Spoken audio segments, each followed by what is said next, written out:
उत्तर ओडिशा रे एबे शीत तार जाहिर रही शीत एवं उपकूल ओडिशा विशेषकर शीत सकाळु सकाळु रोची जार आम अच्छु बालेश्वर एवं बालेश्वर शीत जमी हस भी सेमती आम आज हस परिवार बालेश्वर आसी पहुंचीचु बालेश्वर पाखे एवं हस परिवार एठी सकाळु सकाळु व्यायाम करुचंती किभली भाव में शीत सहित मजा करेंगे शीत शीत को किभली भाव में एंजॉयमेंट होची आम देखुचु कौन केमती कौन शीतर बालेश्वर बर्तमान प्रकोप रही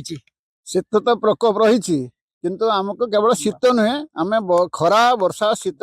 12 मासर जो 6 ऋतु आम वर्ष सारा आम ये आमर एरोबिक्स किंबा व्यायाम करुचु एवं बालेश्वर हस परिवार 2017 मसीह आज पर्यंत निरवच्छिन्न भाव में आमर यही शारीरिक सुस्थता व्यायाम कर चलचु आप देखुवे पाखापाखि एठी 50 रु 60 जन लोक आमर प्रत्येक दिन सकाळे एठी एक्सरसाइज करती एवं आबाल वृद्ध वनिता समस्ते जने 80 वर्ष ऊर्ध्व लोक अच्छा आमर से बाबू 80 वर्ष ऊर्ध्व सी आसती आमर भौणी मैंने आसती समस्त प्रकार देहर सुस्थता एवं बालेश्वर गोटे परंपरा सृष्टि कर दीचु जे शारीरिक सुस्थता घर बाहरी आसे आपण मानक फील्ड रे हो कि रास्ता रे हो कि जेठू आपण माने शारीरिक सुस्थता ये एक्सरसाइज करवा उचित।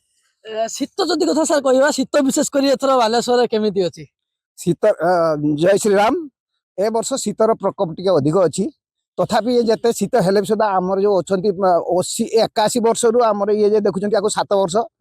5 वर्ष समस्त कि शीत को खातिर नक आमर हस बालेश्वर हस परिवार ना शुणिले एक्सरसाइज माने आमर 4टा बेलू निद खुली जाए आम ये 5:30 पूर्व किए 5 वे आसिक पहुंच जाती आ बल आनंदर सहित आसिक उल्लास सहित ये करती माने एक्सरसाइज करती हसती इन एडिशन टू दैट आमर जो ये ग्रुप सबू कई मेडिकल कैंप करती मेडिकल सहायता दियंती ता व्यतीत लोक गरीब लोक को लुगा बंटन करती विभिन्न प्रकार सोशल प्रोग्राम करती पिकनिक चले आमर बहुत वयोज्येष्ठ व्यक्ति मैंने रुहति हस परिवार एवं सकाल सकाल किभली भाव शीत सहित मजा करिबा से नहीं समस्त आसी पहुंचती हसती मजा करती व्यायाम करती सर आपन बयस 81 आम कथा होतलु केमती कोन ए बयस रे शीत सहित लड़िया पई सकाल सकाल ये व्यायाम केमती मजा दिए व्यायाम भल लगे देह को सुस्थ रखा ये बयस अधिक हवा जो आम सुस्थ केमी रहा ये भाई मान सागर मिसिकी आम सकाल भोर आस व्यायाम करूँ समस्त को भल लगे व्यायाम हुए खेल भी हुए कसरत हुए आम भितर भल सद्भावना रही आम जो कहले जो आम जो करुचे जो जिन गुड़ाक भल कम चले ये बालेश्वर एटा मेन जगह या प्राय समस्ते आसिक ये करती आम मैंने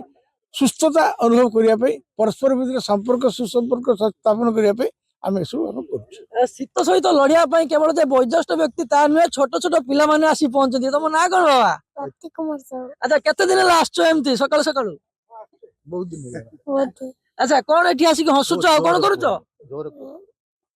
कौन करूच एठी व्यायाम करूच